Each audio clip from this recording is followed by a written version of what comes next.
Assalamualaikum warahmatullahi wabarakatuh. Apa kabar teman-teman ya? Bagaimana kabarnya hari ini? Mudah-mudahan sehat semua. Nah, hari ini saya akan menjelaskan bagaimana VMware itu diimplementasikan ya. Tapi sebelum lanjut, buat kamu yang belum subscribe di channel Nanang, klik dulu ya tombol subscribe yang ada di bawah video ini. Nah, bicara tentang VMware ya, produk VMware yang bernama vSphere itu masih merupakan raja di bidang virtualisasi ya, meninggalkan kompetitornya yang lain ya seperti Zen C3, kemudian Microsoft Hyper-V dan yang lain-lainnya. Nah, ini adalah sebuah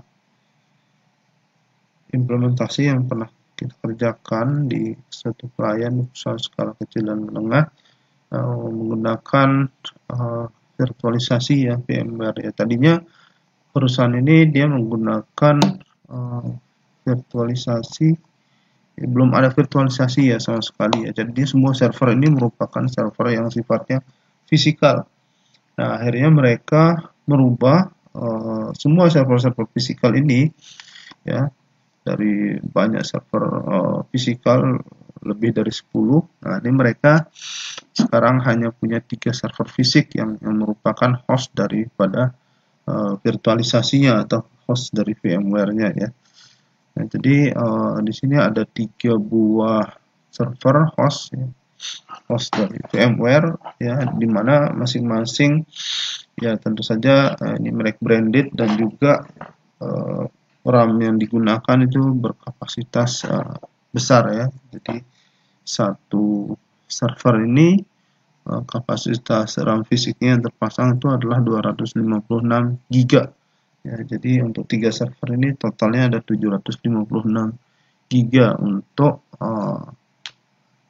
memori ya, atau RAM secara keseluruhan.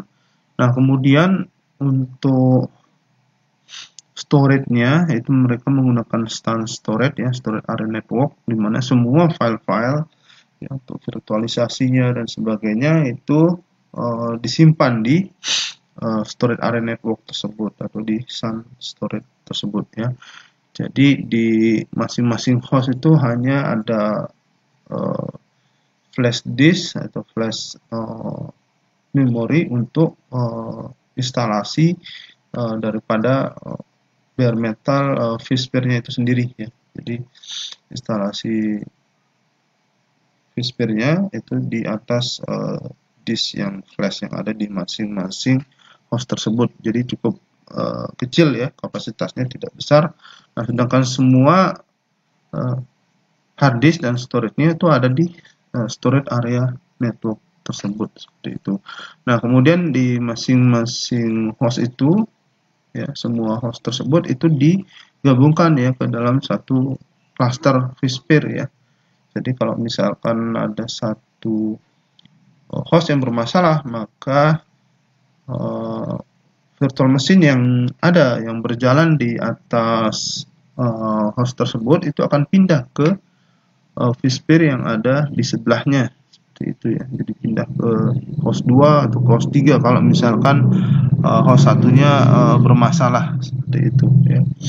Dan kemudian di masing-masing host tersebut itu berjalan virtual mesin ya, yang dibagi bebannya ke 3 server. Jadi di situ misalkan ada domain controller ya, kemudian ada file server ya, atau di host 1, kemudian host 2 itu ada exchange server dan database server ya, kemudian di host 3 itu ada DHCP server dan juga domain controller ya, dan juga server-server yang lain ya, yang masing-masing itu dibagi ke 3 host tersebut, didistribusikan ke 3 host tersebut.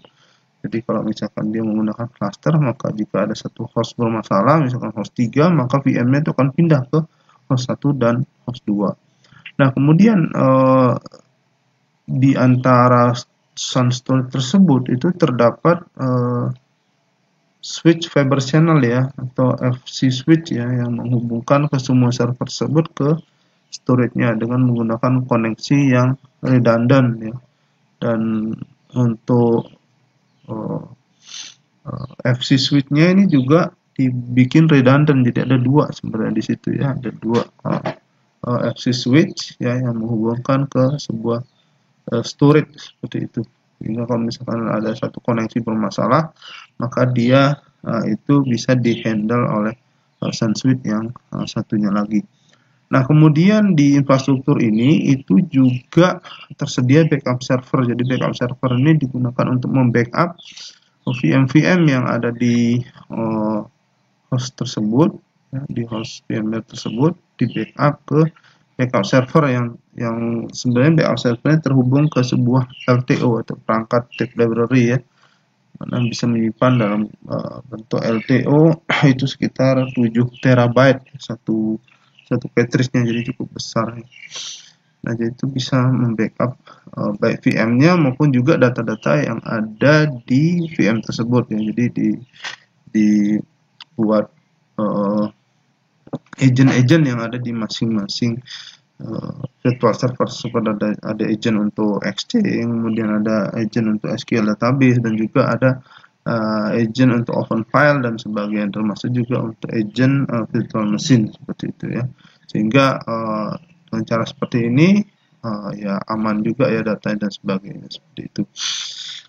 Nah, kemudian tadinya itu mereka itu merupakan server fisik, jadi ini hasil convert ya, konversi yang menggunakan VMware Converter, dikonvert dari server fisikal menjadi server virtual yang dibentuk menjadi virtual machine yang jalan di atas host tersebut seperti itu. Nah, jadi inilah kira-kira gambaran bagaimana implementasi vSphere ya di perusahaan skala kecil dan menengah ya. vSphere merupakan produk dari VMware ya, yang merupakan pionir yang pertama di virtualisasi. Sampai saat ini dia masih merajai di bidang virtualisasi.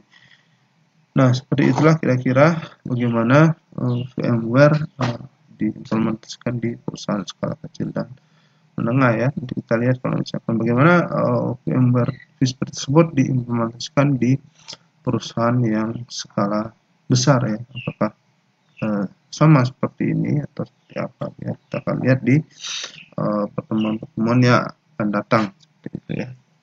Oke, mungkin itu dulu pertemuan kita hari ini membahas tentang implementasi VMware vSphere di perusahaan skala menengah dan kecil ya. Nah, buat kamu yang udah nonton video ini, kamu bisa kasih like dan komentar kamu tentang video ini, saya tunggu, dan bagikan video ini ke teman-teman kamu agar mereka belajar apa yang kamu tahu. Kunjungi blog saya, linknya ada di bawah video ini juga.